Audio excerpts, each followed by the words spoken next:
What is up, everybody? It is Wick here, and I got a video of 15 of my favorite items that I've found over the past year. These are definitely not the most valuable items I've found. They're just very cool things that I have a connection with, things I had on my bucket list, and just some amazing things that I just loved. I probably could have made a top 100 list, but I'm not going to do that. Just picked 15 of my favorite ones. And the first one is going to be the monster in my pocket find. This is something I had on my bucket list. I have a bucket list of items that I look for, that I want to find, not necessarily valuable items, just things from my childhood, cool things that I like. And I just left a yard sale and I saw that there was another one. So I stopped there. It just started and I ended up finding these wrestling figures, the monster in my pocket. Sold the wrestling figures for $100. The monsters in my pocket worth about $60, $75. But I'm saving them for now, at least for a while. I might sell them eventually, but I'm just happy to come across them. Number 14 is a brand that I was watching for,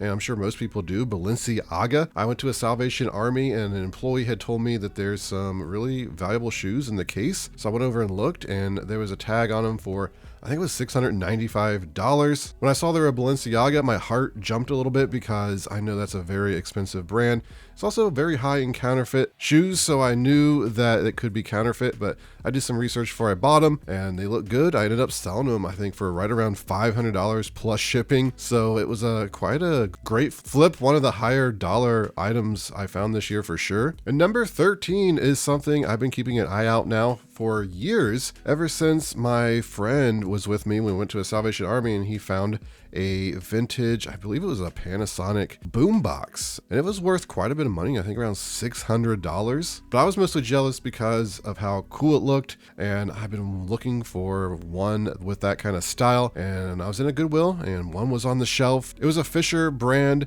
not the best brand, but it has that very cool look, and it was so clean. And when I saw it, I was just like, whoa. Unfortunately, the cassette deck doesn't work. You just need to replace the band. I just haven't got around to do that yet. Still though, these things look super cool on the shelf, and I'm still waiting to find that $1,000 plus one.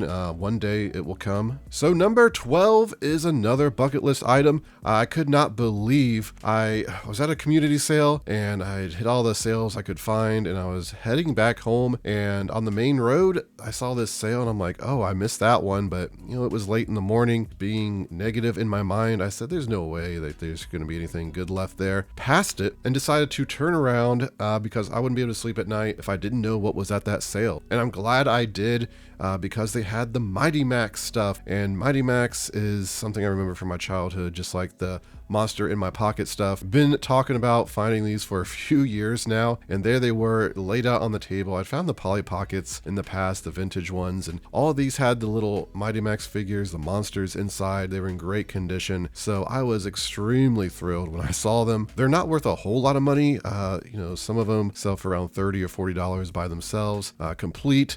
But still, it's not about the money for something like this. It's just the cool factor and the fact that it was on my bucket list and I was able to scratch it off. So my number 11 is my If You Know, Then You Know NCAA 2014 on PlayStation 3. This game holds a lot of value. It's worth over $100, I believe now. It's one of the few sports games that is worth picking up in the wild. And I got to a garage sale. I was like the only one there. I think I was the first one there.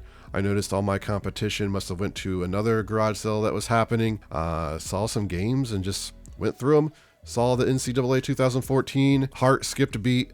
I grabbed it, and then you got to go to phase 2, which is a terrible phase. That's opening the box and seeing if the game is actually in there. I have found so many good games in the past decade, and you go to open the case and they're not in there. It has happened more than I want to count, but I opened it up, the disc was in there, the paperwork, everything was good, and I ended up selling it for over $100. Or I think I sold it for $100 plus shipping. Only had $1 into it, and it had been probably 6 or 7 years since I found one. I think the last one I found too was only selling for $50 or $60 at the time. Number 10 is an extremely exciting find for me. Again, it was one of those scenarios where I did not want to go to this sale. I had already been out like 2 community sales. I was extremely tired. I was hungry. I was trying to get home and I turned down the wrong street and I was beating myself up. I said, Wick, what are you doing? You know better than to turn here. I'm hungry. But I ran into a garage sale and I got out and I'm thinking it's like 1, 2 in the afternoon. afternoon. There's no way I'm going to find anything here. And honestly, the sale wasn't that good. I made my rounds and said thank you, was leaving. And when I turned around, it was right in front of me.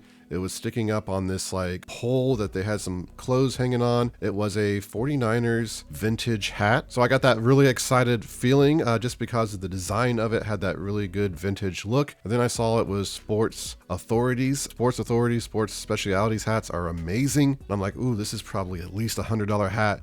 Ended up paying, I think, $1 for it. Got it home, looked it up, and sure enough, it was worth about $200. And that's what I sold it for. I think I sold it for $190 plus shipping. And it sold super quick. Just excited anytime I can find these vintage hats. I just love the way they look. I love how they remind me of the 90s. And just the fact that you get these things so cheap usually at sales and they're worth a good amount of money. It does matter about the brand and the design, but I've found a few good hats over the past few years now, and I'm just always excited when I find one. So number 9 is a wrestling buddy, and these things are also on my bucket list to find. So I found a Sting one at a sale. It was only 50 cents. It was a little faded, a little dirty. But what was crazy is I noticed there was, I think, at least 3 resellers there at the time. And when I pulled in, I'm just like, well, they've got everything, right? But they're still there. And I paid 50 cents for it. Now, unfortunately, there's a sad story to this. Because of the fading, I decided I was just going to do an auction on eBay, put it on there to start it at $20 plus shipping, and accidentally set it as buy it now. So yeah, it sold within seconds for $20. These things usually sell for over $100 in good condition. So somebody got a great deal. I had to let it go for $20, but only paying 50 cents. Of course, I made profit on it, so that's okay. But it was more about the find than anything, because that's what gets me excited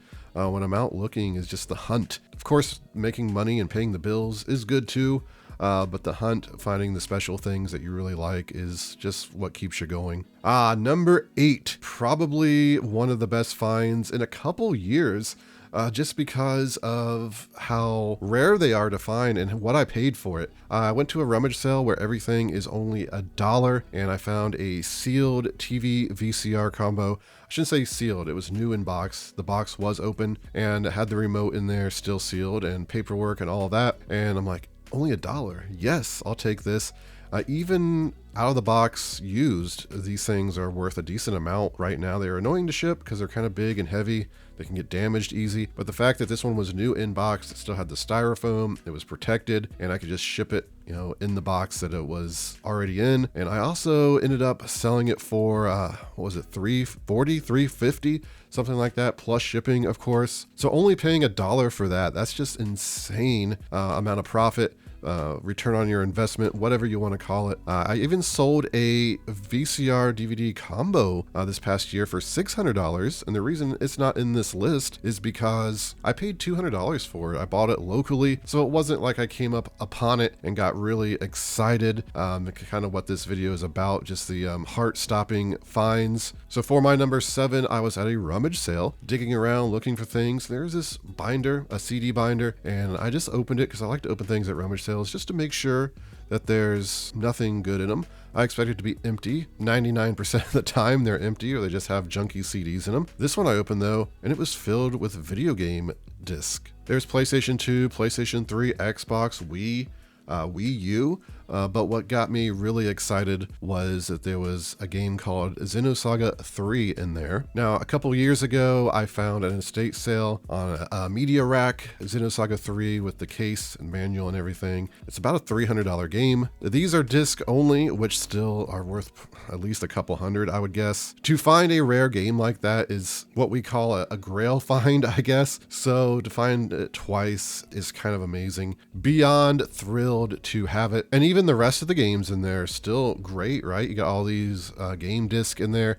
Nothing spectacular. I think like Harvest Moon, or there's a couple other games that were worth a little bit, but the best thing is I believe only paid $1, like $2 most for that whole binder. When I went to pay for everything, they just kind of look at it and give you a price. And I think they decided like $1 for that, if I remember right, just something very low. So it's great. So I am always looking for vintage clothing, vintage t-shirts. The cooler the t-shirt, it's kind of like the hats, the cooler the t-shirt, the cooler the design, I get more excited about. And I've been been wanting to find some vintage wrestling t-shirts, and at Goodwill they brought out a new clothing rack, and I went through it and I ended up finding 2 really nice wrestling shirts. Vintage, they weren't super old, but one of them was still $100 plus shirt. I think the other was like 50 or 60. So I was very happy to find them, and it just feels good anytime a new clothing rack comes out at a thrift store and you're the first one that gets to look through it. It's just a feeling that's hard to explain, especially when you actually find something. And the crazy thing is, once you find something like that, you become addicted.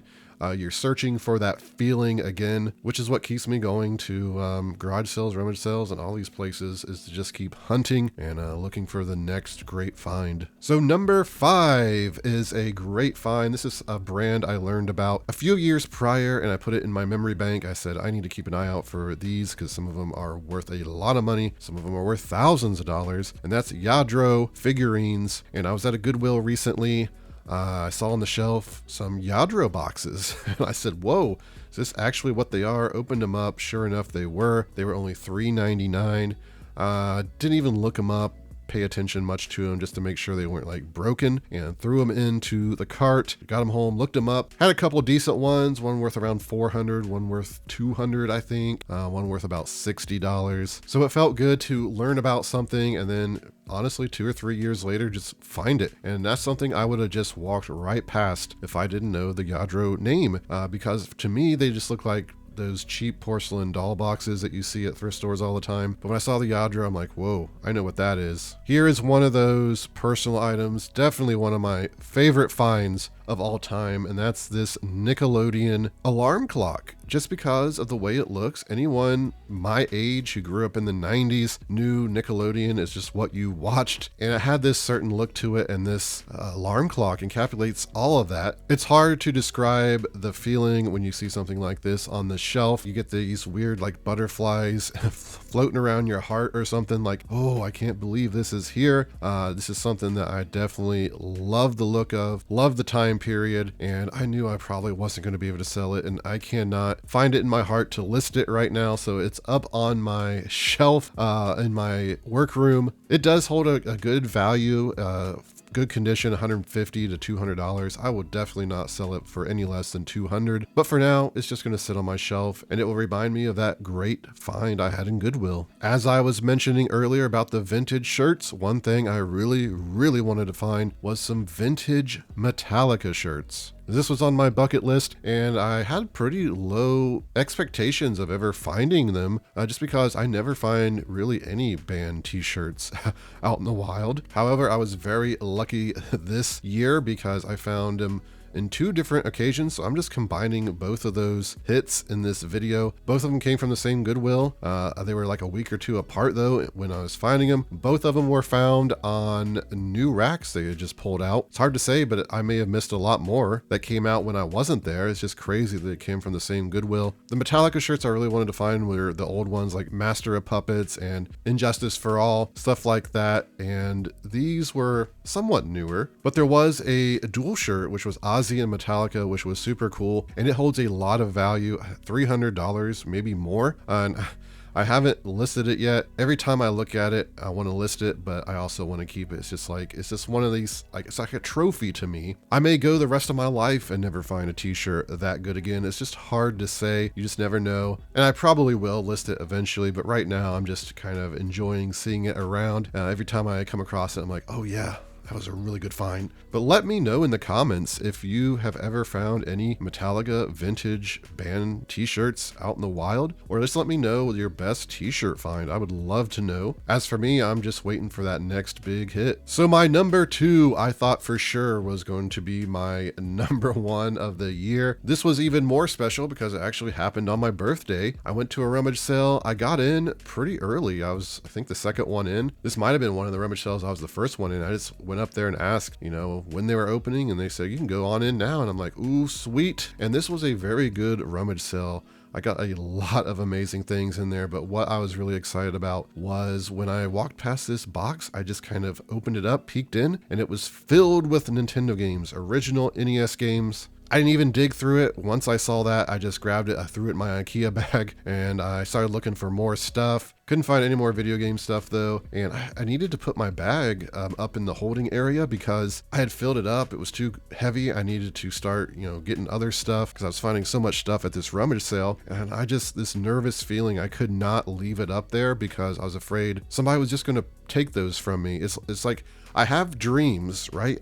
Actual dreams where I find Nintendo games like this, and it's always a situation where I can't hold them. There's too much and there's somebody else there and they're taking them. Does anyone else have dreams like that? Anyway, I was paranoid, so you know what? I just went and paid for what I had, took it out to the car, then came back in and got more stuff. I made sure to lock my car. I remember the drive home, I could not wait to get home and look through those Nintendo games because you just do not find those vintage retro games anymore, and I collect them, so I love to find them, and it's been so long since I found Nintendo, Sega, or Super Nintendo games out in the wild, so this was very, very special to me, this find. There ended up being some decent games in there, nothing spectacular, maybe like $200 worth of games or something like that. I only paid $15 for all of them, but it wasn't about the value. I find things that are worth, $400 or $500. That's not in this video. The reason the Nintendo games are here is just because of how rare they are to find and how much I adore them. Let me know in the comments your favorite thing to look for,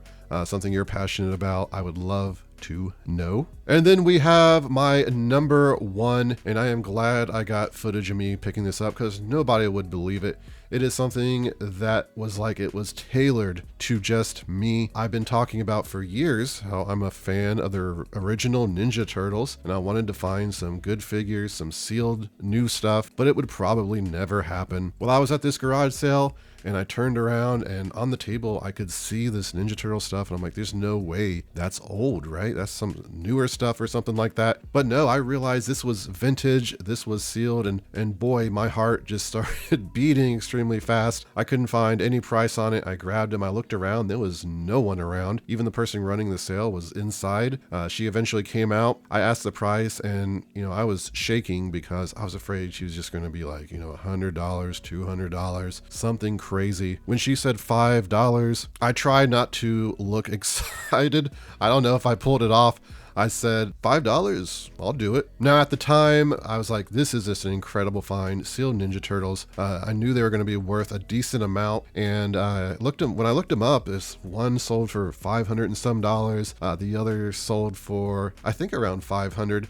One was like $200. Now I said in my video, I was never going to sell these for any less than $800 a piece, and I'm sure you could get that for them. I think the ones listed right now at the time of this video, or at least when I first found them, there was some listed for over $800. It's just so hard to find sealed stuff like that, and these are kind of rare sets to begin with. They're not like the common base Ninja Turtle set where a lot more was made. They're like the what is it, dinosaur set or whatever. Cave Woman April and Caveman Mikey, I think it was. It's still very cool stuff. And what's crazy is I don't think I'll be able to sell these. If it was something else that I wasn't passionate about, I'd have been like, oh yeah, I probably would have already sold them, made some great money and moved on. But since they're actually Ninja Turtles, and they're one of the probably the most valuable find I've ever had, and I paid so little for them and found them at a garage sale, it's actually my favorite find and my best find of all time. And honestly, I don't know when I'm ever going to find anything to top that, but we're certainly going to try. I'm going to be out at the thrift stores, garage sales, rummage sales, any chance I get, looking for the next great find. But that's going to do it for the video, everybody. I really do want to thank you for watching. If you enjoyed the video, make sure to hit that like button for me. You can find me on Twitter, Instagram, and TikTok, flipping_junk. And this has been Wick. Till next time.